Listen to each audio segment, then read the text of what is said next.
창세기 37장 5절 7절 제가 한번 읽겠습니다. 요셉이 꿈을 꾸고 자기 형들에게 말하며 그들이 그를 더욱 미워하였더라. 요셉이 그들에게 이르시되 청하건대 내가 꾼 꿈을 들으시오. 우리가 밭에서 곡식단을 묶더니 내 단은 일어서고 당신들의 단은 내 단을 둘러서서 절하더이다. 여러분, 하나님의 계시가 우리에게 주어지면 우리 안에 그것이 마치 씨앗처럼 떨어집니다. 본성처럼 입혀집니다. 예를 들어서 1993년도 저한테 우리 예수님께서 내가 너를 통해서 새 일을 행하리라 하는 계시가 주어졌을 때 그 새 일을 행한다고 하는 것이 저에게 DNA처럼 주어졌어요. 그래서 저는 그때부터 새 일을 하게 됐어요. 그러니까 하나님이 주신 계시는 우리에게 씨처럼 떨어지고 본성처럼 입혀지고 그리고 하나님의 계시는 DNA처럼 우리에게 입혀집니다. 오늘 여기 성경에 보니까 뭐라고 얘기했습니까? 요셉이 꿈을 꿨는데 밭에서 곡식단을 묶더니 내 단은 일어서고, 이 요셉에게는 일어서는 DNA가 주어졌어요. 일어서는 그러한 속성이 주어지고 정체성이 주어졌어요. 그래서 요셉은 어디 가서 어떤 환경 속에서 그냥 좌절하고 넘어져서 있을 수가 없었어요. 요셉은 항상 일어서서 빛을 발하는 사람이었어요. 그래서 오늘 저는 이 말씀을 가지고 대한민국아 요셉처럼 일어나 빛을 발하라 하는 그런 말씀을 전하려고 합니다. 여러분, 요셉의 그 생애를 잠시 한번 살펴봅시다. 요셉은 하나님 주신 꿈을 꿨습니다. 그리고 그 꿈을 통해서 자기 단은 일어나고 자기 형제들은 그 단 주변에서 무릎을 꿇고 있는 그 모습을 보았습니다. 이 계시를 받고 난 다음에요, 요셉은 엄청 미움을 받았습니다. 형제들한테 미움을 받았어요. 형제들이 뭐라고 합니까? 네가 참으로 우리의 왕이 되겠느냐?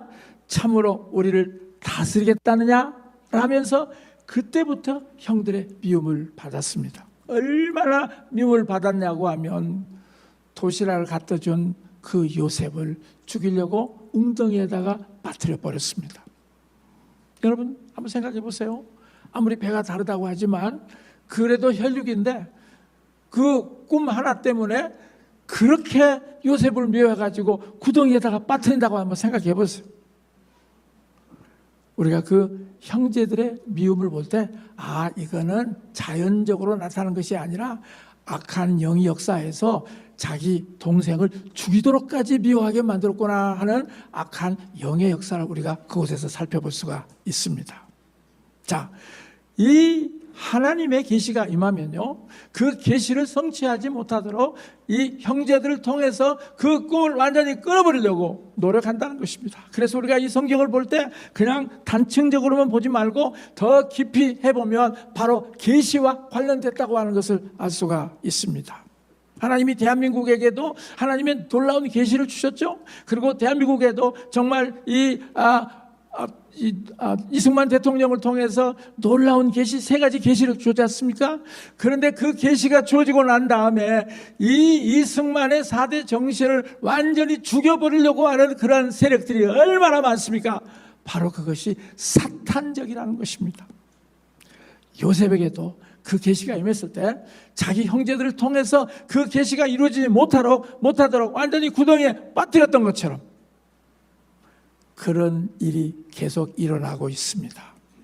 그런데 놀랍게도요, 요셉은 그런 모든 상황 속에서도 요셉은 기죽지 않았어요.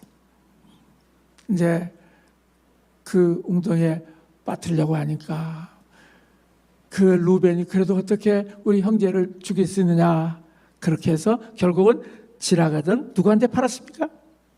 지나가던 그 낙대상들한테 팔았습니다. 여러분 한번 생각해 보세요. 여기 지금 그 37장 28절에 보면은 어떻게 나와 있습니까? 같이 한번 읽어보겠습니다. 37장 28절. 그때 미디안 사람 상인들이 지나가고 있는지라 형들이 요셉을 구덩이에 끌어올리고 은 20에 그를 이스마엘 사람들에게 팔매 그 상인들이 요셉을 데리고 애굽으로 갔더라. 여러분, 마침 그 미디안 상인들이 지나가는데 그냥 죽는 것보다 돈을 받고 팔자 해서 팔았습니다. 그리고 이제 이 약대상들은 애굽으로 그를 데리고 갔는데 그 이스라엘에서 이 에집트까지 가려고 하면요 한 10일에서 한 15일 정도 됩니다. 뭐 요즘 같은 비행기 타고 가면 뭐 1시간에 금방 가볼 수가 있겠지만 그때 당시에는 다 낙타를 타고 걸어가기 때문에 요셉 같은 그 노예들은 낙타 타겠습니까? 끌려갔겠죠. 그런데 한 10일 정도, 15일 정도 그 애굽의 미디안의 낙타상들하고 같이 이렇게 가면서 요셉은 기가 죽지 않았어요. 아마 가면서도 대꾸를 계속했던 것 같아요. 예준이 여기 있어요? 예준이가 우리 한영주 시장님한테 식당에 가면은 아주 당당하게 요구한다고 그러더라고요.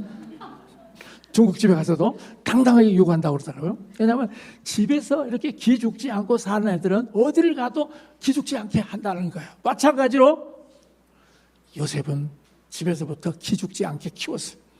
그래서 이 미디안 상인들하고 얘기를 하면 꼭 옆에서 그거 아니에요. 그 지금 잘못 계산하고 있는 거예요. 그러면서 계속해서 이 요셉이 미디안 상인들하고 얘기를 하고 또 그 얘기를 들어보니까 맞는 얘기예요.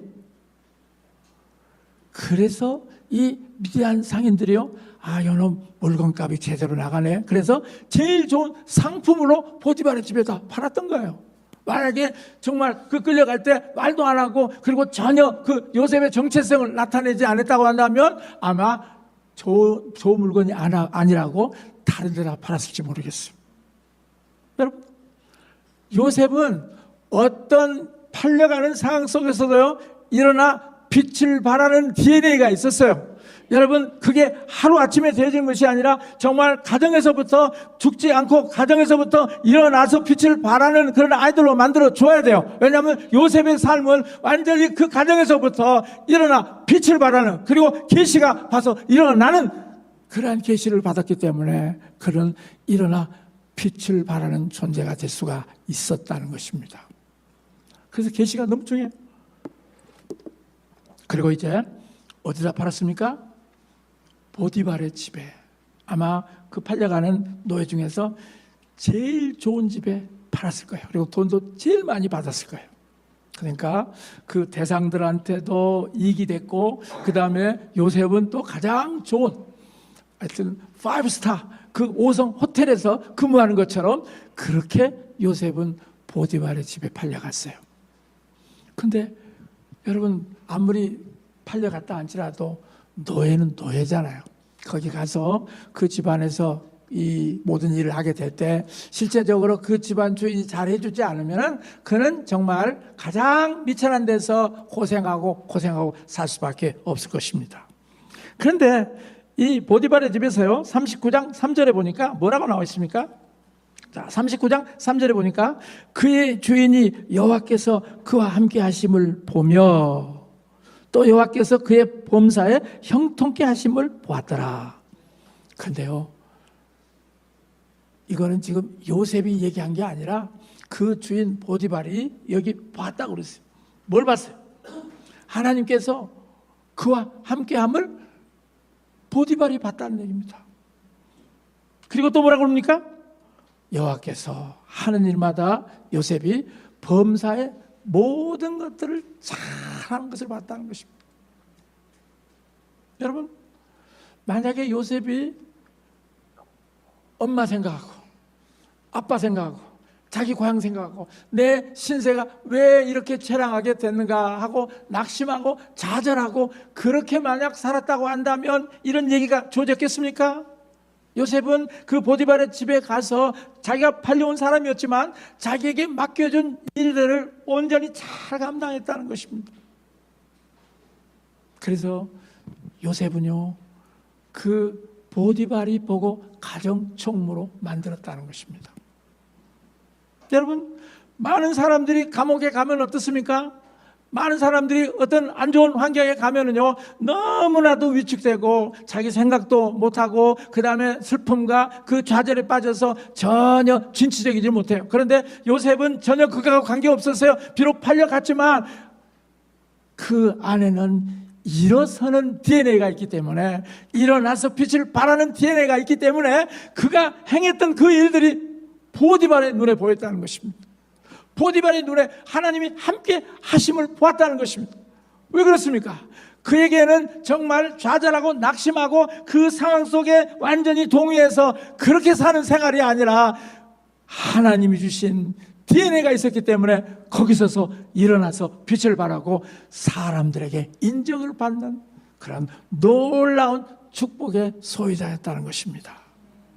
여러분, 우리는 이 말씀을 잘 봐야 됩니다. 왜 그러냐면 요셉에게는 일어나는 빛을 발하는 그러한 놀라운 DNA가 계시를 통해서 주어졌기 때문에 그렇습니다. 우리도 계시를 받으면 계시의 정체성에 옷이 입혀지는 것입니다. 그래서 어디를 가든지 일어나서 빛을 발하는 사람이 될 수가 있습니다. 그것이 얼마나 중요한지 몰라요. 우리 김수진 목사님이 여기서 예배를 드리다가 하나님을 만나가지고 깔깔거리고, 그리고 온 동네를 다 갈고 다 옷으로 다 여기 청소하고 하는 그런 일을 봤을 때 어쩌자고 저러지? 그랬잖아요, 처음에. 근데 그 예배를 통해서 하나님의 계시가 임했어. 그 계시가 있으니까 가서 일본 사람들 살려내는 거 쉽지가 않습니다. 그 일본 사람들을 완전히 이 김수진 목사님과 똑같은 그런 상태로 만들어버렸어요. 놀랍지 않아요? 왜? 그에게 계시에 옷이 입혀졌기 때문에 그래요. 하나님의 계시가 있는 사람들을 그대로 놔두지 않습니까? 않고 하나님께서는 그와 똑같이 그 사람들을 만들어버리는 것입니다. 일어나 빛을 발하십시오. 그러다가 그렇게 충성을 했는데 이 보디발의 아내 유혹을 거절했다고 그래가지고 어디로 갔습니까? 감옥에 들어갔죠. 자, 감옥에 들어갔을 때 요셉은 또 어땠어요? 39장 21절 한번 같이 보십시다. 여호와께서 요셉과 함께 하시고 그에게 인자를 더하사 간수장에게 은혜를 받게 하시매 간수장이 옥중 제수를 다 요셉의 손에 맡김으로 그 재반 사물을 요셉이 처리하고. 여러분 한번 생각해 보세요. 감옥에 들어가면 일단 어때요? 두 평 좀 된다고 하죠. 윤석열 대통령이 두 평 좀 된다고 했죠. 저는 오늘 우리 윤석열 대통령에게도 정말 요셉에게 주셨던 그 계시가 임했으면 좋겠어요. 절대 주눅 들지 말고 거기서 일어나서 빛을 발하고 거기서 하나님 만나고 거기서 계시를 받고 거기서 하나님이 주신 전략을 받는 그런 역사가 있게 되기를 선포합니다. 감옥에 갇히면 사람들이 그 분위기 때문에 우울해지고 분위기 때문에 의기소침해지고 분위기 때문에 완전히 자기 자신의 삶을 살지를 못해요. 그런데 요셉은 억울한 누명을 쓰고, 아니 나는 전혀 잘못을 하지 않았는데 그 여자가 와서 나를 유혹해서 내가 거절한 것뿐인데 어떻게 억울하게 내가 이 감옥에 있을 수가 있는가. 자기 자신을 한탄하고 자기 자신을 계속해서 가슴을 쓰면서 이 세상은 믿을 것이 못 된다 하면서 낙심할 수가 있었는데, 오늘 여기 성경에 보니까 요셉과 하나님이 함께 하셨어. 여기 보니까 인자를 더하사, 거기 인자가 뭐냐면 러빙 카인드네스, 사랑과 친절, 하나님의 사랑과 친절을 더하사요 간수장이 요셉을 보고 은혜를 받아버렸어. 얼마나 그 요셉이 그 감옥 안에서 자기의 있는 본성대로 정말 친절하고 또 모든 것을 지혜롭게 해주고, 간수장이 고민할 때 가서 무슨 고민하시냐고, 가상화폐 때문에 그러시냐고 그러면서 이 간수장의 고민과 이런 모든 것들을 다 해주고, 그가 얘기한 것들이 어때요? 맞는 걸 보니까 간수장이 마음이 열려가지고 세상에 제수한테 제수들을 다 맡겼어요. 다 열쇠를 주고 네가 알아서 해. 그런 일이 있을 수가 있습니까? 바로 이것이 무엇을 말하냐면 요셉에게 준 그 정체성, 일어나서 빛을 발하는 정체성, 그것이 그대로 나타났다는 것입니다. 여러분, 저는 우리 나라를 향해서도 동일하게 그런 역사가 나타나기를 선포합니다. 우리 나라는 일어나 빛을 발하는 정체성 있는 민족입니다. 어떤 상황 속에서 다시 일어날 것입니다. 할렐루야. 자, 무엇이 요셉을 그렇게 일어나 빛을 발하게 했을까요? 첫 번째입니다. 첫 번째는 아브라함의 유업이 요셉에게 있었습니다. 창세기 12장에 보니까 아브라함에게 복을 주셨죠. 큰 민족이 되게 하고 내가 복이 되게 하고 너를 복의 근원으로, 복의 통로로 삼겠다라고 아브라함에게 말씀했죠. 그리고 이삭에게 그 복이 전수됐어요. 그 다음에 야곱에게 그 복이 전수됐고 이제 야곱의 아들 요셉에게 그 유업이 부어졌어요. 그러니까 아브라함의 자손들에게 있는 그 유업이 부어졌기 때문에 이 요셉은 어디에 있든지 그 유업을 활성화시킬 수가 있다는 것입니다. 여러분, 유업이 있는 사람들에게는 굉장한 능력이 있습니다. 유업이 있는 사람들에게는 굉장한 그 가능성이 있습니다. 그래서 어떤 상황 속에서도 그 유업이 피를 타고 흘러 들어왔기 때문에 그것은 어떤 상황 속에서 빛을 발할 수가 있습니다. 바로 이 요셉이 그렇게 할 수 있었던 것은 아브라함의 그 유업이 있었기 때문에 그렇습니다. 그뿐만 아니라 두 번째는요, 왜 요셉이 그렇게 빛을 발할 수가 있었냐면 그에게는 하나님이 주신 꿈이 있었기 때문에 그래요. 자, 꿈을 통해서 리더가 되는 그러한 꿈을 받았어요. 그래서 그 요셉은요, 팔려갔을 때도 하나님이 나에게 주신 그 꿈을 생각했을 거예요. 비록 내가 지금 이렇게 팔려가지만 하나님이 주신 계시는 잊을 수가 없을 것이다. 왜냐하면 저 같은 경우도요, 내가 너를 통해서 새 일을 행하리라 하는 그 말씀을 받고 난 다음에 제가 정말 어려움에 처할 때마다 다른 것은 생각나지 않고 꼭 그 생각이 나는 거예요. 내가 지금 이런 어려움을 겪고 있는데 그러면 하나님의 계시가 끝났다는 말인가? 그럴 수 없는 일. 제가 고난이 올 때마다, 어려움이 올 때마다 나는 실수하고 나는 안 될 수가 있지만 하나님이 말씀하신 것이 안 이루어질 수가 있겠는가? 늘 저는 제 안에서 그 주신 계시가 생각이 났습니다. 요셉도 마찬가지였을 거예요. 여러분, 그가 어려움에 처할 때마다 하나님이 나한테 주신 그 볕단 계시, 그리고 11별이 나한테 절하는 거, 그 계시 정말 잘못 받은 건가? 어려움을 당할 때마다 기도하면 하나님은 아니야, 내가 너한테 준 건 맞아. 제가 기도할 때마다 하나님이 똑같이 내가 준 그 계시는 너에게 확실하게 준 거예요. 인생에 그 어려움이 있을 때마다 하나님이 주신 계시는 별처럼 빛나는 것입니다. 여러분의 삶 가운데서 어떤 어려움이 있고 어떤 힘든 일이 있습니까? 그때마다 여러분에게 주신 계시가 아침에 별처럼 떠오르기를 선포합니다. 여러분 안에 있는 계시는 사람이 앗아갈 수가 없는 것입니다. 하나님이 주신 계시를 사람이 없앨 수가 없습니다. 그래서 정말 꿈이 있었기 때문에 그는 어디서든지 일어나 빛을 발할 수가 있었습니다. 그 다음에 세 번째는 요셉에게는 탁월한 기름 부심이 있었어요. 왜냐하면 자기가 그 받았던 그 은사들을 확실하게 꿈을 해석해주고, 꿈을 해석해주면 그것들이 그 사람들에게만 이루어지는 것이 아니라 그 꿈을 맡은 술 맡은 가론장들도 계속해서 꿈을 꾼다는 거예요. 뭐 성경에 나와 있지는 않지만 요셉에게 기름 부음 받았으면 꿈 안 꾸겠어요? 그래서 요셉에게 그 기름 부음 받고 난 다음에 그 꿈을 계속 꾸고 정말 나도 꿈을 꾸게 되는데 꿈이 현실이 되더라. 여러분, 요셉에게 있는 그 기름 부으심은 자기에게만 해당되는 것이 아니라 그 기도를 받았던 사람들에게도 계속해서 나타나고 그들의 삶에서 그것이 간증으로 온전히 응답을 받게 된 것입니다. 그래서 이 탁월한 기름 부으심이 있기 때문에 어디를 가든지 사람을 살려낼 수가 있습니다. 자기도 일어날 뿐만 아니라 다른 사람들도 낙심해서 일어나게 만드는 그런 놀라운 기름 부으심이 있어요.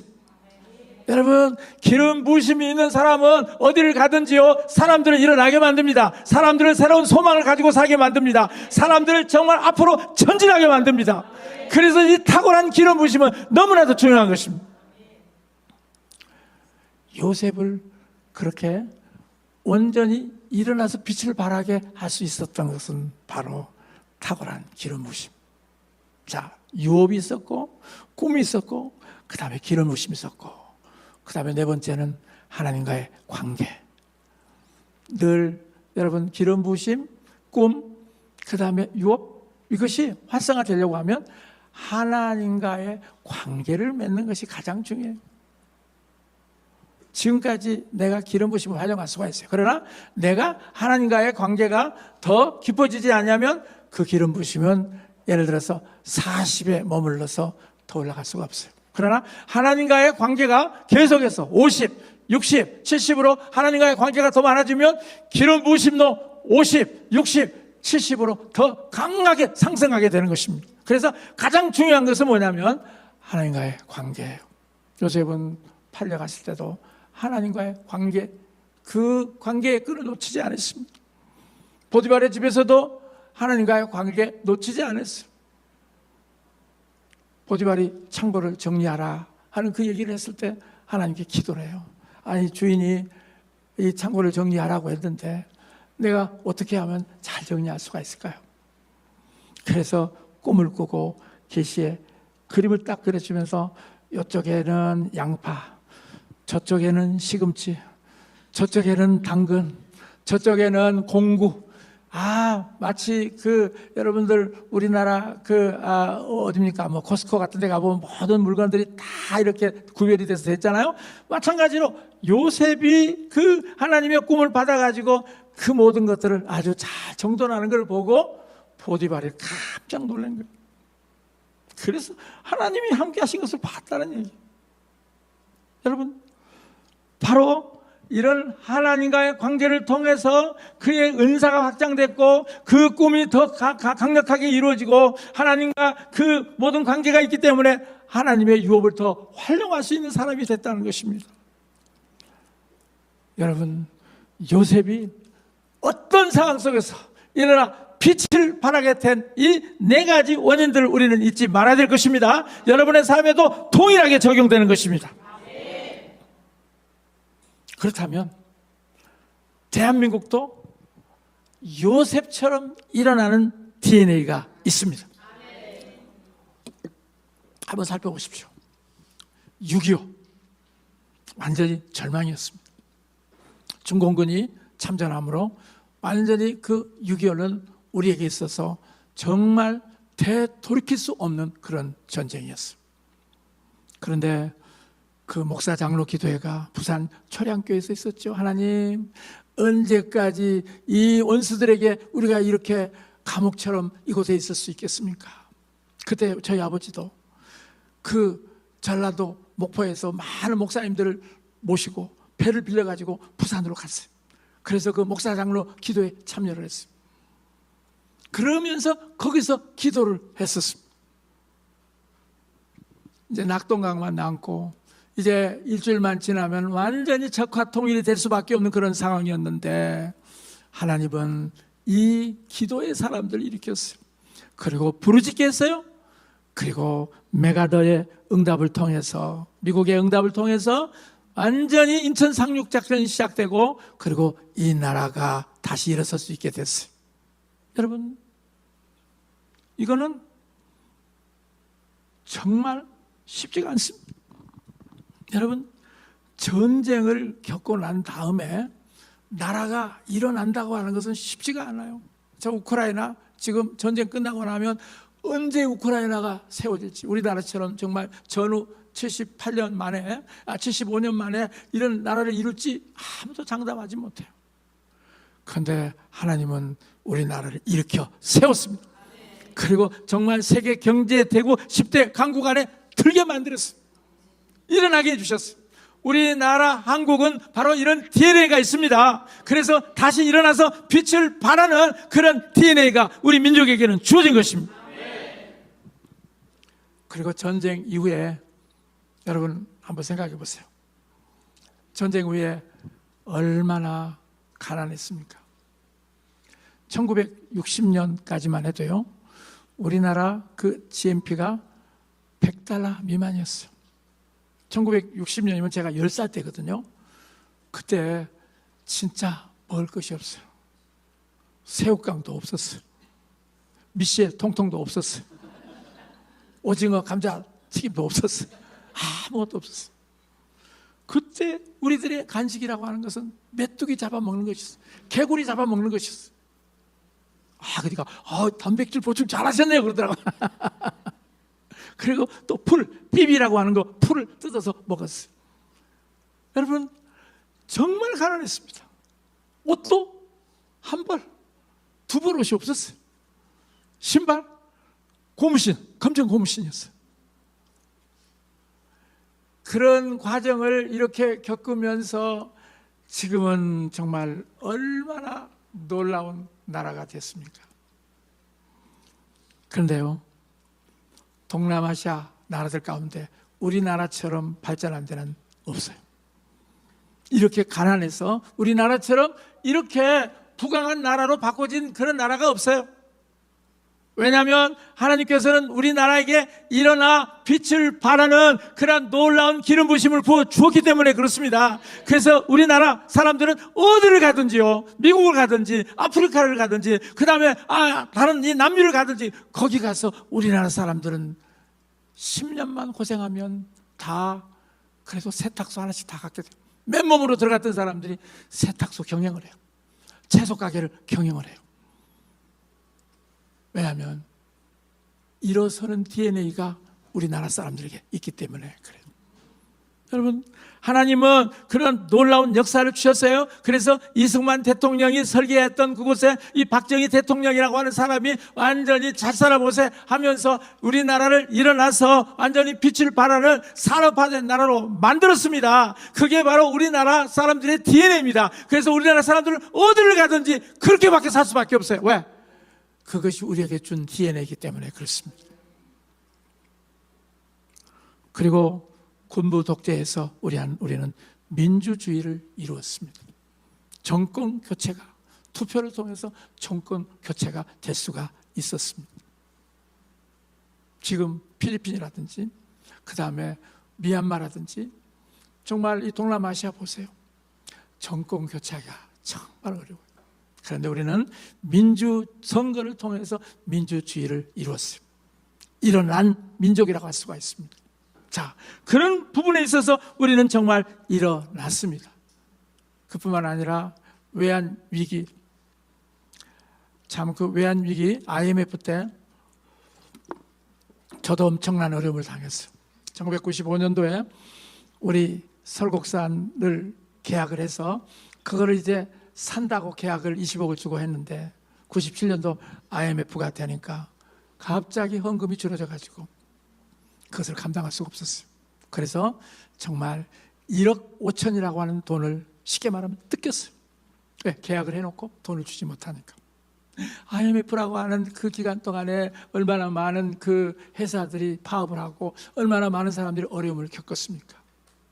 그럼에도 불구하고 가장 빨리 IMF를 극복한 나라가 대한민국입니다. 왜요?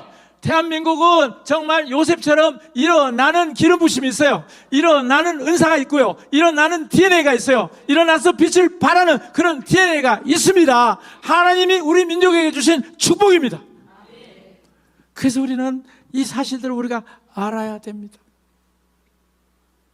그리고 정말 이 정권이 들어오고 난 다음에 지금 보면은 언론이 완전히 장악이 돼가지고 언론에서 그냥 일정한 얘기, 똑같은 뉴스만 보내고 있어요. 언론이 장악이 됐어. 그리고 뭔가 다른 얘기를 하면은 완전히 억압을 하는 거예요. 바른 소리를 신문에서 내면 그거 내리라고. 우리나라 조선 비즈라고 하는 그 신문에서 이 부정선거에 관한 얘기를 딱 했는데 2시간 만에 그거 내리라. 그래 내렸어요. 뭐 미국의 미주중앙일보도 그걸 했다가 아니 미국에 있는 그 언론도 우리나라 언론에서 그거 고소하겠다라고 하니까 내리더라고요. 언론이 지금 완전히 탄압을 받고 있는 그런 상황에 있어요. 입법부는 어떻습니까? 악법을 계속해서 만들어내고 있습니다. 사법부는 어떻습니까? 사법부는 완전히 권력의 시녀가 돼가지고 그 이재명 씨 재판한 것을 대법원에서 유죄 취지 파기환송을 했는데 그것도 못하고 지금 그냥 누워버렸어요. 자, 사법부, 입법부, 그 다음에 행정부가 바뀌어지고 난 다음에 이제 모든 것을 자기 마음대로 하는 거예요. 이번에도 보니까 그 국무위원들을 세웠는데 보니까 정말 화려한 사람들이 들어왔더라고요. 그래서 나는 교도소 내력인가라고 봤더니 거기 보니까 너무 화려한 사람들이 많이 들어왔더라고요. 마음 놓고 하는 거예요. 왜? 여론 조작해서 여론이 이렇게 우리를 뒷받쳐주고 그러니까 마음 놓고 하는 거예요. 여러분 지금 보면은 점점 자유가 억압을 받고 있어요. 그리고 사람들의 입에 재갈을 물리려고 그래요. 그리고 뭐 안동댐에 관한 얘기만 나오면은 완전히 그냥 폭발을 시켜버리고 그런 일들을 많이 해요. 여러분 지금 이런 일들이 계속되고 있습니다만은 그러나 그것이 다가 아니라는 것입니다. 우리나라에게 주신 그 민족적인 그 DNA는 어떤 독재 상황 속에서도 다시 일어났습니다. 그리고 민주화를 이루었습니다. 자유를 다시 회복시켰습니다. 이 지금 되어지고 있는 것이 잠시 잠깐이지만 그러나 목적한 바를 이루고 난 다음에 반드시 자유케 될 것입니다. 회복되게 될 것이고 일어나 빛을 발할 것입니다. 하나님께서 우리에게 그런 민족성을 주셨기 때문에 그렇습니다. 자, 우리 대한민국은 일어나 빛을 발할 것입니다. 왜 그렇습니까? 첫 번째는 건국의 유업이 있기 때문에 그렇습니다. 건국의 유업이 뭡니까? 자유, 민주주의, 시장경제, 한미동맹, 그리고 기독교 입국론. 여러분 이 건국 정신으로 갈 때는 나라가 잘 되고 그리고 나라에 그 문제가 별로 없지만 이 건국 정신 바깥으로 나가게 되면 그때부터 문제가 생기는 거예요. 어쩐지 되어져 가는 그 일들이 너무나도 흉흉해. 그래서 사람들은 건국 정신으로 돌아가야 된다 하는 그런 마음을 갖게 됩니다. 유업이 있으면 내가 정주영의 유업이 있으면 그 사람은 뭐예요? 장사를 해야 돼요. 그렇죠? 그래야 그의 인생의 부름을 온전히 이룰 수 있기 때문에 그렇습니다. 마찬가지예요. 우리에게 건국의 유업이 있기 때문에 우리나라 사람들은 이 건국의 유업대로 다시 일어설 수밖에 없습니다. 그게 바로 건국의 유업이 우리 각 사람들에게 있기 때문에 그렇습니다. 그 다음에요, 한번 생각해 보세요. 우리에게는 자유의 유업이 있잖아요. 우리가 어렸을 때 태어나서 저는 뭐 6.25 전에 태어나서 지금까지 살아왔지만 정말 자유의 옷을 입고 자랐어요. 왜냐하면 누가 와가지고 너 왜 이 말했어? 너 이 말하면 내가 법으로 제재할 거야? 그런 얘기를 듣지 않고 살았어. 내가 자유로운 옷도 입고 자유로운 여행도 할 수가 있었고 자유로운 학교도 공부할 수가 있고 자유로운 책도 볼 수가 있고 우리나라 사람들은 태어날 때부터 이 자유의 옷을 입고 태어났어요. 그런데 이 자유의 옷을 입고 태어난 우리들을 얽어매려고 하면 예를 들어서 카톡도 못하게 하고 그 다음에 여러 가지 그 모든 것들을 자꾸 재갈 매기려고 하면 우리한테 안 맞아요. 여러분 어때요? 여러분의 그 얘기가 제재를 받는다는 거 여러분 그거 용납하세요? 그런 것들을 우리하고 맞지 않아요. 왜냐하면 우리는 자유의 옷을 이미 입은 지가 78년이 됐기 때문에 자연스럽지가 않아요. 그래서 법을 만들어 가지고 제재를 하잖아요. 그러면 그것이 불편한 거예요. 왜? 우리가 이제까지 하지 않았던 것들이기 때문에. 그런데 잠시 잠깐의 법이 우리를 제재하려고 하지만 그러나 우리의 자유로운 몸집을 더 이상 조이지 못할 겁니다. 왜냐하면 우리는 자유로 태어났기 때문에 그렇습니다. 자유스러운 삶을 78년 동안 살았기 때문에 그 모든 것을 억제할 수가 없습니다. 자유를 억제하려고 하는 그런 모든 시도들은 이제 온전히 무효가 될 것입니다. 그게 얼마나 중요한지 몰라요. 요즘에 애들 얼마나 자유롭게 살았어요. 요새 2030 보세요. 자유롭게 살아서 2030에 가서 서초동에 가서 또 윤 사자 앞에 가서 그 윤 어게인 외치고 하는 그 아이들이 왜? 자유로운 세상에 태어난 아이들이기 때문에 그래요. 누가 뭐라고 해도 막을 수가 없어요. 여러분, 우리는 자유의 유업을 가지고 태어난 사람들이기 때문에 억누를 수가 없을 것입니다. 반드시 그들은 부작용으로 나타날 것입니다. 그 다음에 우리는 요셉이 기름 부심을 받은 것처럼 우리 민족은 탁월한 그러한 기술의 유업을 가지고 있어요. 우리가 정말 6.25 이후에 또 산업화 이후에 그 만들어낸 것들이 아주 탁월한 물품들을 만들어냈죠. 자동차 같은 경우도 어때요? 우리나라는 이제 수소 엔진을 개발해서 다른 나라보다 더 이제 수소 에너지로 대체해 가면서 아주 탁월한 자동차를 지금 만들어내고 있습니다. 이 컴퓨터 개통, 반도체, 그 다음에 AI 이런 분야에서 탁월한 그런 기술이 있습니다. 그런데 이 탁월한 기술은 뭐예요? 제재를 하거나 그 다음에 그것에 대해서 뭔가를 계속해서 이렇게 못하게 하고 그러면 그 탁월한 기술이 다른 나라로 가버릴 수가 있어요. 이런 기술들이 우리들에게 있기 때문에 이 기술들을 유출시킬 수가 없는 거예요.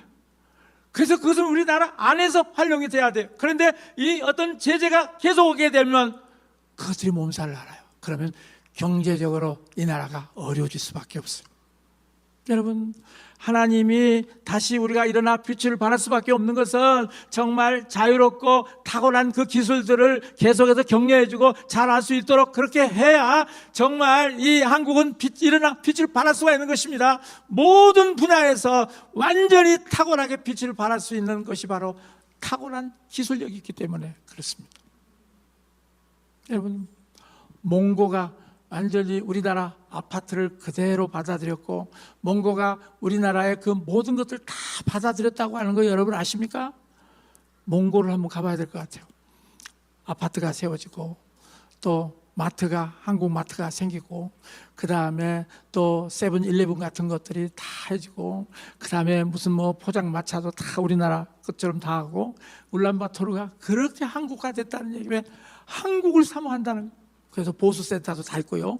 그냥 옛날에 그 유목민으로 살았던 사람들이 그때는 보수센터가 필요 없었죠. 왜냐하면 자기들이 다 했어야 되는데 아파트에 살다 보니까 이제 열쇠가 고장 나고 그러니까 이제 보수센터를 찾아서 하는데 그것 한국에서 보고 다 했다는 거예요.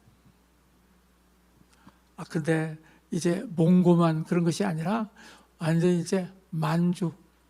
어저께 제가 어떤 프로그램을 봤는데 만주어가 우리나라어하고 거의 비슷하다고 그러더라고요.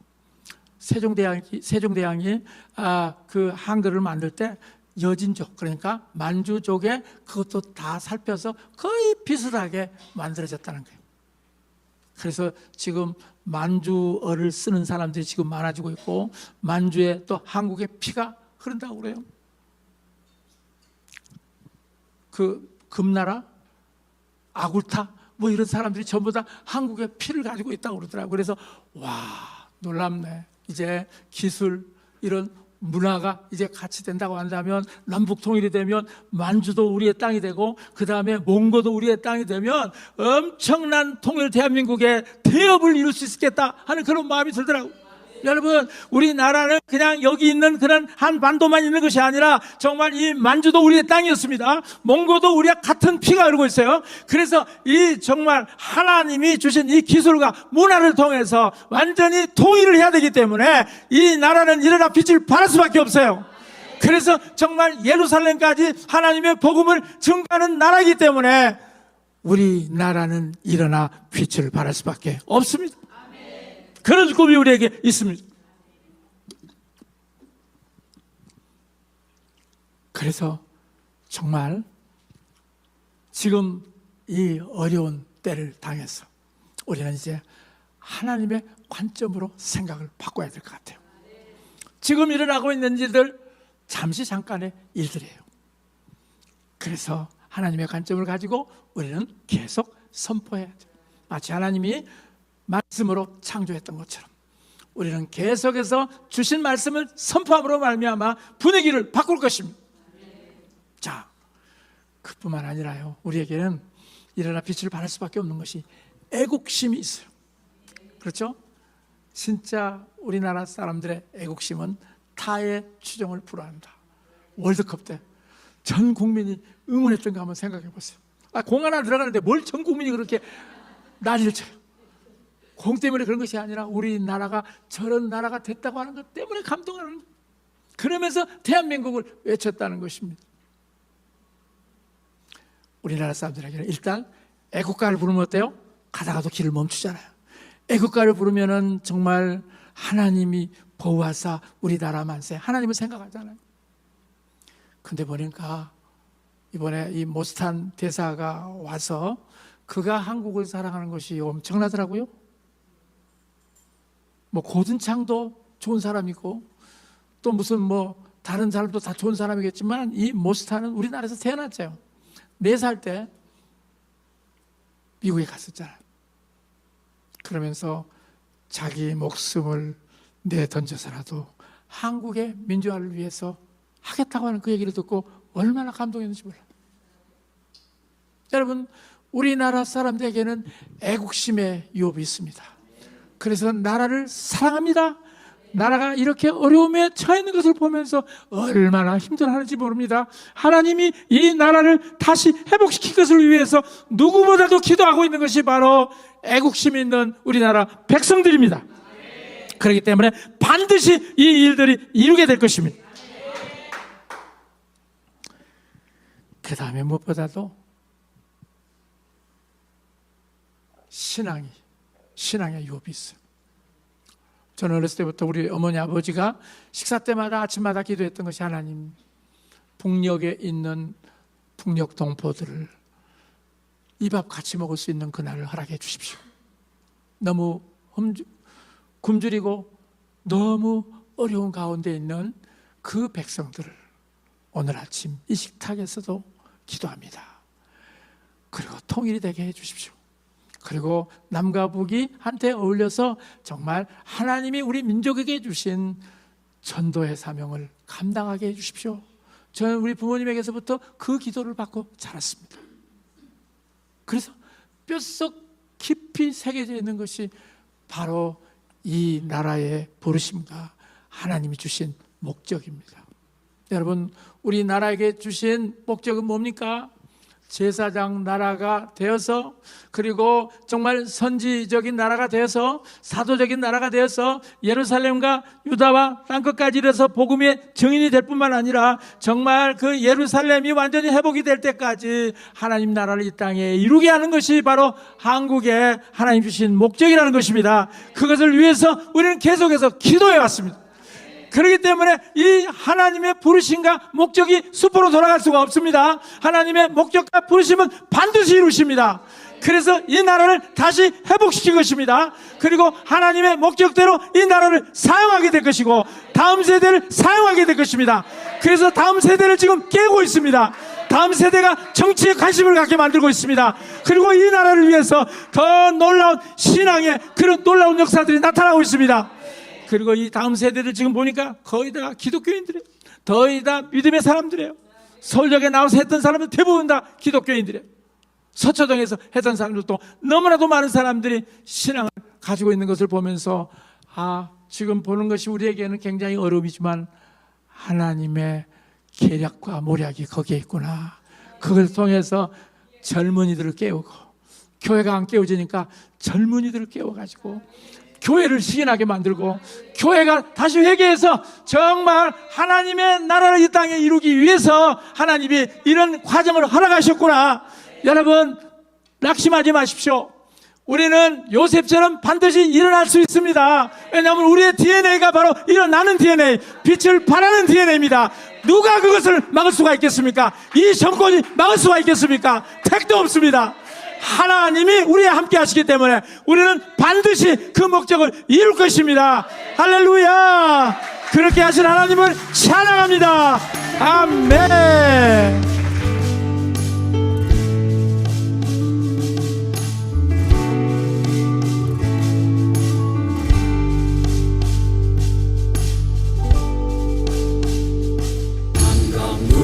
다시 흐르고 서울 경기도 일어나라. 낙동강 다시 흐르고 부산 경상도 일어나라. 연산강 다시 흐르고 광주 전라도 일어나라. 금강물 다시 흐르고 대전 충청도 일어나라.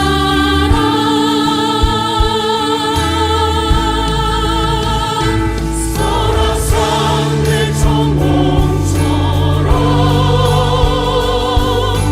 강원도 일어나라. 한라산 백록담처럼 제주도 일어나라. 손에 손을 마주 잡고 강을 넘어서 건국 정신 회복하여 다시 대한민국.